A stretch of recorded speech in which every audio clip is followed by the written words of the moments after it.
Now, the Roma Wine Company of Fresno, California presents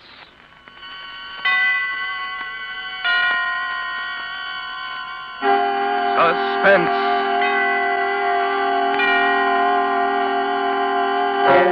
Tonight, Roma Wines bring you Miss Nancy Kelly as star of A Week Ago Wednesday, a suspense play produced, edited, and directed for Roma Wines by William Spear. Suspense, radio's outstanding theater of thrills, is presented for your enjoyment by Roma Wines. That's R-O-M-A, Roma Wines. Those excellent California wines that can add so much pleasantness to the way you live, to your happiness in entertaining guests, to your enjoyment of everyday meals. Yes, right now a glassful would be very pleasant as Roma Wines bring you Nancy Kelly in a remarkable tale of suspense. Married in a blue suit that wrinkled too easily and shoes that were too tight when I walked. Just another girl. I got hungry when I didn't eat and tired when I didn't sleep. When I got pushed around in the 8th Avenue subway and I waited in line at the movies, I was hot in summer and cold in the winter. Other people were killed and robbed and disgraced and in trouble, so I could read about it in the morning paper. That sort of thing happened to other people, not to me, not to Maud Haskin. But suddenly, I've become other people. And a million someone else's read about me. I'd like to tell you how it was.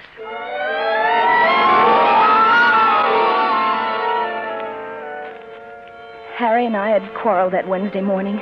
I've tried to remember why, but I can't. I've tried to think, but... Well, I wasn't in any hurry to get home after work that day, that Wednesday. So I sat for a while on a bench in Central Park. The sky looked moody and had a dirty face. I watched evening happen quickly because it was going to rain. It started to come down, doing my crying for me. And I ran. I knew suddenly that I wanted to go home. I wanted to climb the stairs to the little furnished flat. I wanted Harry to be there so I could put my arms around him and feel him warm against me. I wanted to tell him that I loved him and that I was sick because I hadn't kissed him goodbye that morning. I nearly fell running up those narrow little steps. I stumbled a half a dozen times before I reached the 3rd floor, apartment 3B.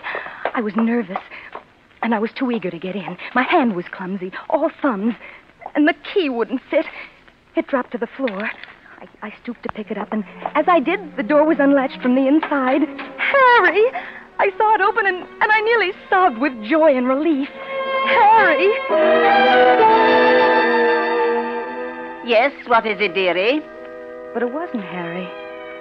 Not Harry looking anxious because I was late and worried because I was drenched with the rain. This was a stranger in our apartment. A small, dark woman with eyes like 2 shiny brown buttons and a pinched little face. Well? She was wearing a flowered apron, and in her hand she held a limp dish towel. I blinked at her stupidly. Well, what is it? I don't want to buy anything. I'm busy. I'm making supper. Oh, but you don't understand. I'm... Looking for somebody? What apartment did you want? This is 3B. 3B? Yeah. What apartment are you looking for? Oh, but I'm not. I won't be much help anyhow. Better ask down the hall. We only been living here a few days. Living here? Yes. What's the matter with you, dearie? Are you sick? Don't you feel well? Oh, no. No, I don't feel very well. And your clothes? Why, they're sopping wet. Well, the rain. I got caught in the rain. What are you talking about? It isn't raining. Oh, but you're wrong. It is raining. Listen here, young woman. What kind of a game do you think you're playing? But are you sure? Well, I ran. I ran all the way because there was thunder and lightning. We had a storm a week ago, but it ain't rained like that since Wednesday. Wednesday? A week ago? Oh, no. No. Here, don't do that. You sit down there, dearie, and I'll get some water. Don't move now. And supper not ready and company coming. Oh, I sat on the sofa. Harry and I had talked just last night about having the spring in the middle cushion fixed. Or had we? I ran my hand over the top, cautiously, afraid. And then I stopped as if I'd suddenly taken hold of a live wire. For my fingers curved over the lumpy roughness of a pillow with a broken spring. Here, drink this. Easy. Are you better now? Don't talk, just drink it. Easy. That's it, dearie. Thank you. Over the rim of the glass, she watched me. I sipped the water slowly while my eyes drank in the room. Well, there was that crack at the base of the lamp from the day Harry got his raise. He'd been swinging me around the room, around and around in circles until we were both dizzy and knocked the lamp over. And there was a little table near the window. And there was the rug with the worn spot in it, and the fireplace, and the mantel. But our wedding picture on it was missing. And in its place there was a cheap blue vase. There, better? Are you better now? Oh, much. Thank you. Want me to call a cab for you? Where do you live, dearie? Why, You were looking for someone when you come. Friends of yours? Huh? Oh, friends. Friends, yes. Yes, friends of mine. Harry and Maud Haskin. Haskin? But don't you read the papers? You mean you don't know? Know what? Why, about the murder, of course. We moved in a few days after it happened. My husband didn't like the idea, but an apartment's an apartment these days. Foolishness being squeamish about those things. But I said to him, Charlie, it's a vacancy. So what if there was a murder here? You don't mean nothing. Murder? Tell me. Tell me about it. Oh, he looked such a nice young man, too. At least in his pictures. Who? Who are you talking about? Harry Haskin, of course. Murder. Harry? Yes, with an ice pick. Horrible. Right in that kitchen. Don't bother me none, but my Charlie won't eat there. Ice pick? Murdered? Isn't it awful? And everybody says they seem so much in love. And she was so young, they say. What? Did you know them well? Oh, yes. Yes, very well. Must be a shock to you. Can't understand Is why... it in that paper? May I see it? Sure. Been full of nothing else for almost a week. She was right. Ice pick murderer awaits conviction. The headline screamed out at me. I closed my eyes for a minute to blot it out. Perhaps when I opened them again, the words would be gone. But they weren't. Big and bold as life or death, they mocked me. Ice pick murderer awaits conviction. And underneath, the little black letters pieced themselves together to form the words killer, bloody, motive. And then they jumped crazily on the page. Well, there was a picture of Harry. Harry, my husband. I tried to read under it, but I couldn't. Oh, maybe I shouldn't have let you see that. Better sit down again, dearie. No, let me alone. Oh, I'm all right. Let me alone. Sure. All right. After all, I didn't ask. Oh, I'm sorry. You've been very kind. Please, I'm better go.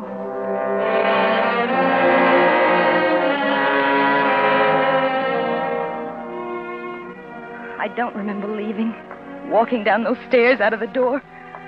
I just remember finding myself on the street again, half walking and half running, wanting to curl up on the pavement and let my head burst with the ache and the fright that was growing inside. Toot, toot, I'm a fireman.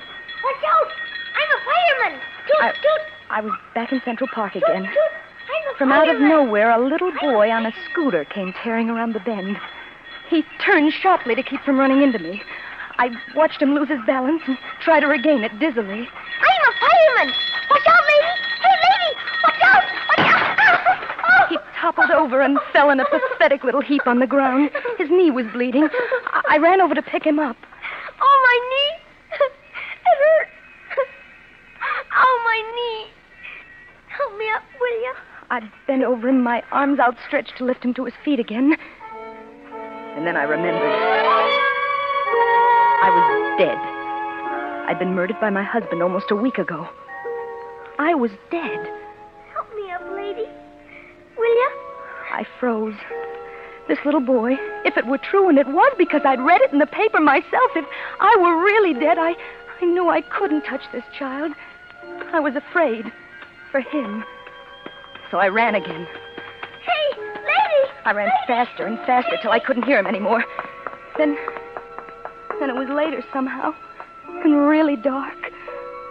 And I was so tired.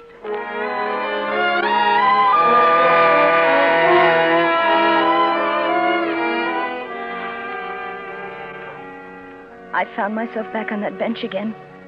The same bench I'd been sitting on earlier that evening. No one was around. I stretched out and tried to sleep.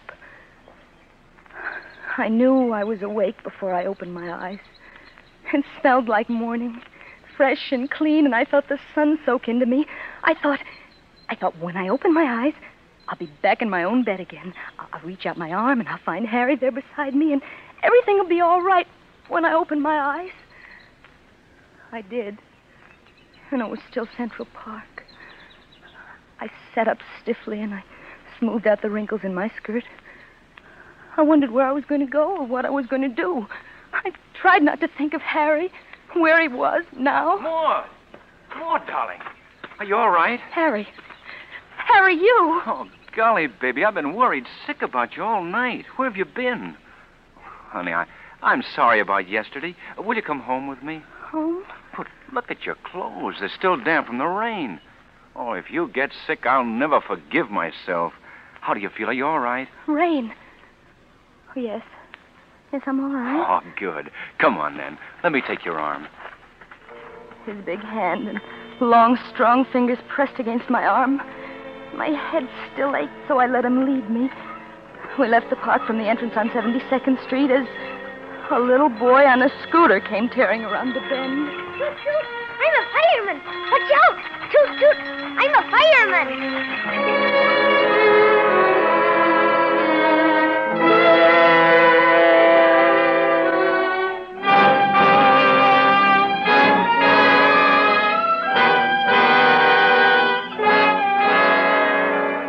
For Suspense, Roma Wines are bringing you as star Miss Nancy Kelly in A Week Ago Wednesday by Winifred Wolfe. Roma Wines' presentation tonight in radio's outstanding theater of thrills, Suspense.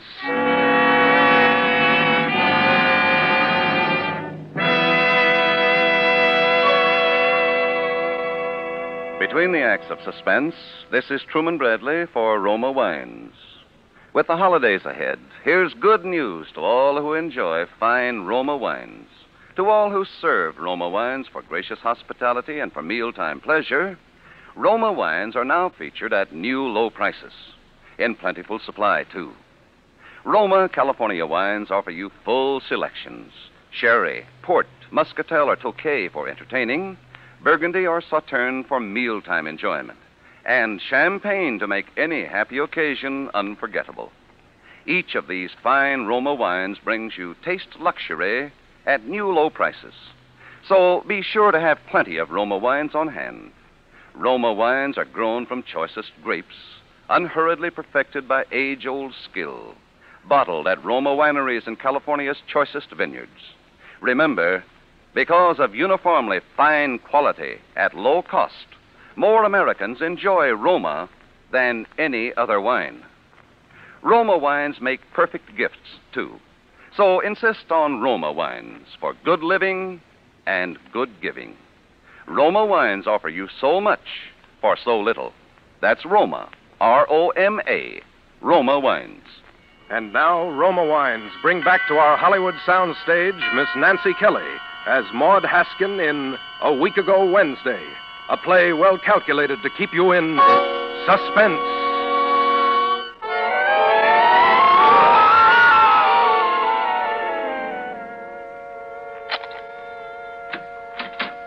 God, place looks awful, doesn't it?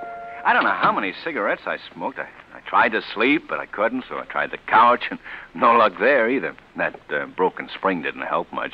I was almost out of my mind worrying about you, honey. I got hungry about 3 o'clock in the morning, but I couldn't eat.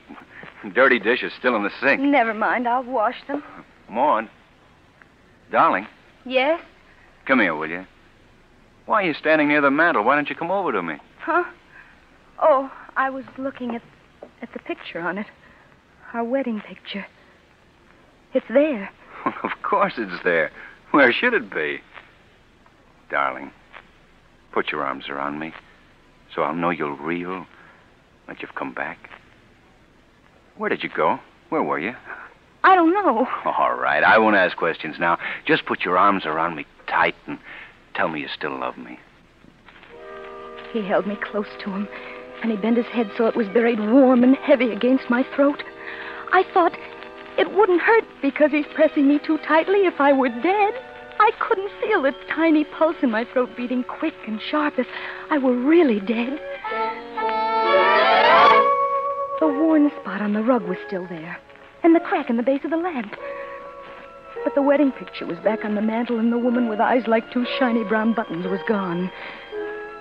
There was just Harry and me. Are you hungry? Let me get you something to eat. I am hungry a little. Well, let me make you something here. Now, you sit down here on the couch, and I'll bring it to you. Or, you want to change first? Yes, I'd like that. Gee, I'm sorry you got caught in the rain, honey. It was raining, wasn't it, Harry? It was raining hard, wasn't it? Raining? I'll say it was. What a storm. It was raining. It was raining hard. Oh, Harry. Maud, sweet, don't. Oh, please don't. You're home now. We ate breakfast on the little table near the window. He leaned across the table, his large arms resting on the cloth, his eyes steady and serious, watching me. Why was he being so kind? Why should he be so good to me? What were the thoughts behind those eyes, watching me, watching? I love you. Oh, I'm sorry. I didn't mean it dropped. Well, don't worry about it. I'll get the broom. Sweep it up. Maud. Yes? Don't bother about it now. Come here to me, will you? No. What? I mean, it's glass. I'd better sweep it up. I'll only be a minute. Okay. I went into the kitchen, glad to be alone for a minute, safe for a minute. I knew with a dull, sick realization that I was afraid of my husband, afraid of Harry. Want me to do it for you? No, I can do it. I'll sweep it up. Maud, don't go into work today. Stay home and rest. You don't look well. Oh, but I am. I want to go into work. All right, if you're sure. Anything you want. He was being good to me again. Too good to me. Anything I wanted. Anything. I didn't trust him. He was too kind. His lips moved with honeyed words, but what was on his mind? I love you. Do you? Well, don't you know I do? Of course I do. You'll be home right after work? Yes. Maybe we'll go to a movie or something. Would you like that? We'll see. All right. We'll see.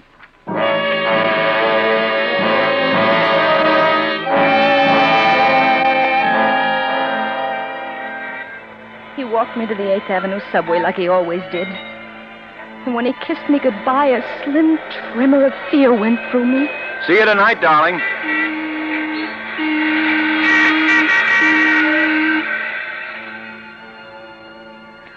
I took 3 letters that morning. I typed them automatically, but inside my head, one thought kept repeating. I'm afraid of Harry. I'm afraid. My husband is going to kill me. I know because I dreamed it last night, only I'm not sure it was a dream. Maybe it was a warning. A warning. My husband is going to kill me. Kill me.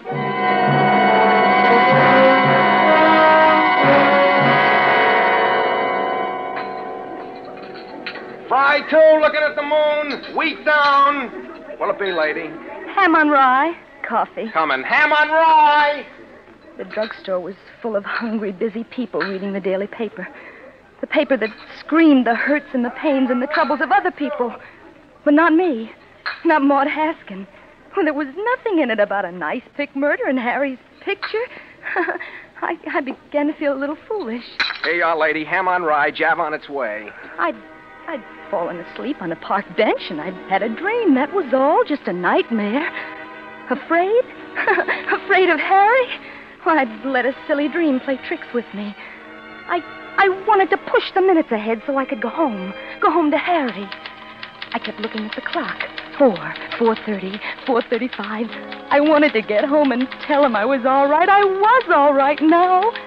4:45, 4:50, 5 o'clock. This time I knew I wasn't dreaming. This time I could run fast all the way from the subway to 69th and down and home, and Harry would be there. Down 69th and up those brownstone steps, I climbed 1 flight, 2 flights, out of breath, hurrying. One more. Excuse me, dearie. Do you know where I can find the landlady? It was that woman. The small, dark woman with eyes like two shiny brown... Do you know where I can find the landlady? What? What did you say? You live here, dearie? Yes, I... Well, tell me then. Do you happen to know if there's any vacancies? Vacancies? No. I'm sure there aren't. Oh, me and my husband's been looking for weeks. What a job. Do you know if anybody's planning to move out, dearie? Soon, maybe? Say, where are you going? Say. Well, can you beat that? That woman in my dream who'd been living in our apartment. What was she doing here? Maybe it had been more than a dream. Maybe I was thrown ahead into 7 tomorrows to next Wednesday. Maybe by then she'd have our apartment, just like in my dream. And then I'd... Darling, that you? Yes. Yes, Harry. Got a kiss for me? Atta girl. You're home early. I hurried. Did you? So did I. I missed you terribly. Come on in. I got a surprise. What kind of a surprise? Never mind. Oh, Maud, don't ever go very far away again, will you? No. No, Harry, I won't. Good. Now, you wait here. I'll be only a minute. I kept thinking. Not a dream. Not just a dream, but a warning. A warning.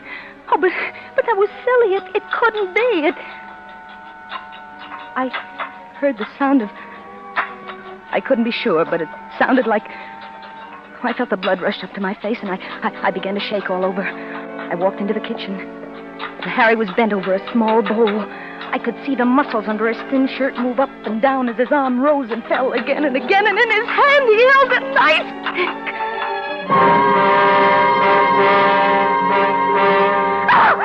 Maud, what is it? What's the matter? Nothing.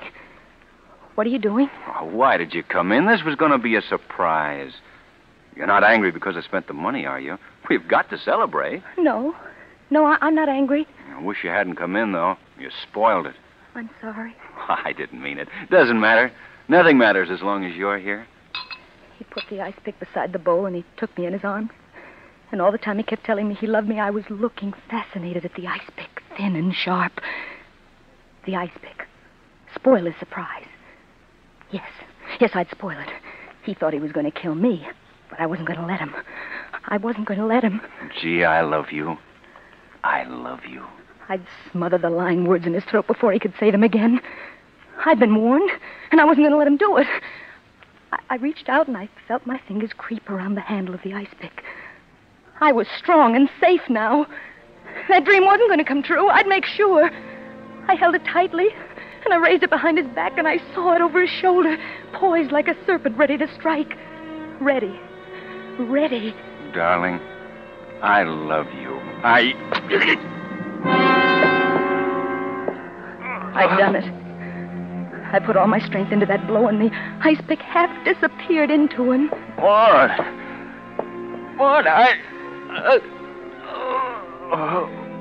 His arms, still around me, grew limp. I felt them slide heavily, big hands dragging at my body as he desperately tried to stay on his feet. His long fingers clutched at my belt, and he tore it from me. And then he fell, still holding it in his hand. He was still at my feet, a red circle of blood on his white shirt, and in that circle, the ice pick.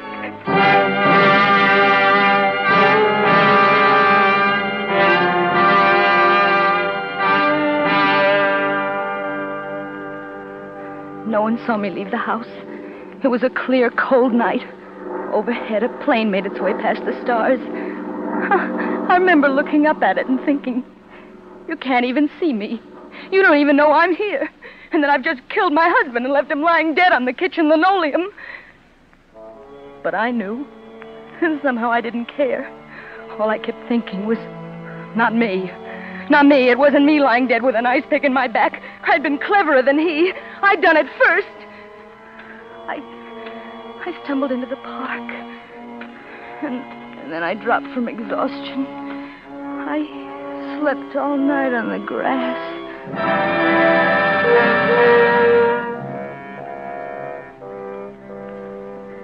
In the morning, I remembered. When I was too sick to care. I was almost sorry I woke up. I didn't want ever to wake up. I started to walk again. I kept on walking until I couldn't go anymore. There was a bench. I sat down. someone had been there before and left a newspaper. I picked it up and I read it. And then I knew. As big and bold as life or death, it mocked me.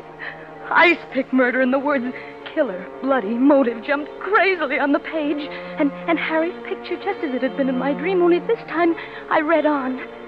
Harry Haskin dead, murdered, police searching for wife Maud Haskin. And then I knew. What? Harry never wanted to kill me. Harry loved me. I tried to run away from a dream, just a dream, and instead I made it live, and now Harry was dead.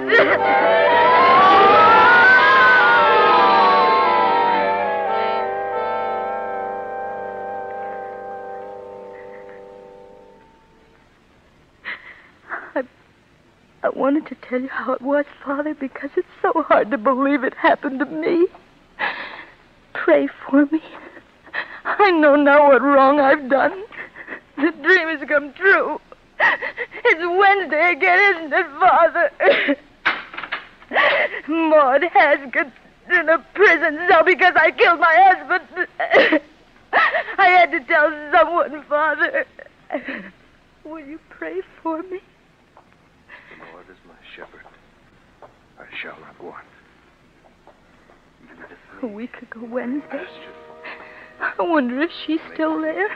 The woman with eyes like two shiny brown buttons reading about us in the paper. I wonder if she's there now.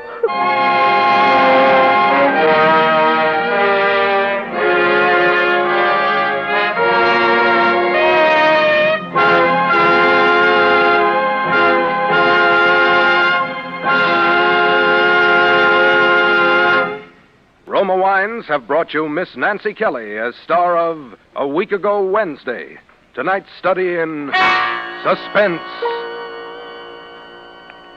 This is Truman Bradley for Roma Wines, the sponsor of Suspense. This is the time of the year when unexpected guests and old friends drop in for surprise visits and joyous reunions.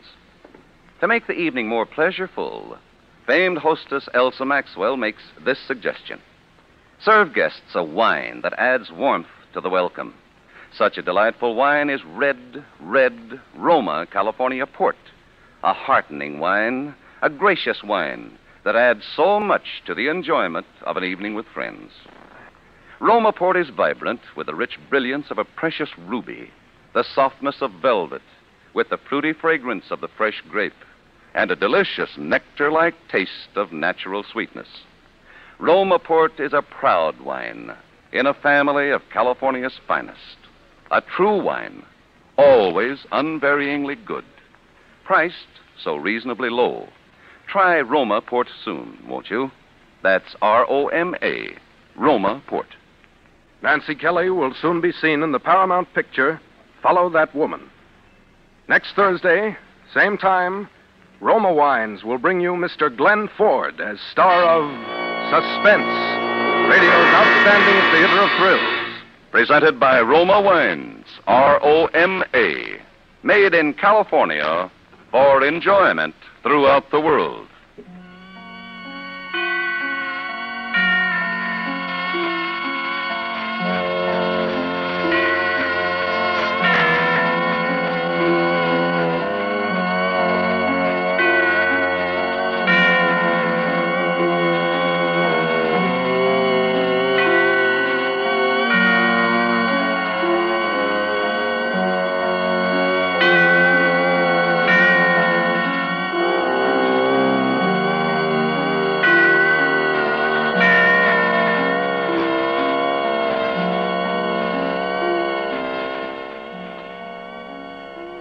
This is CBS, the Columbia Broadcasting System.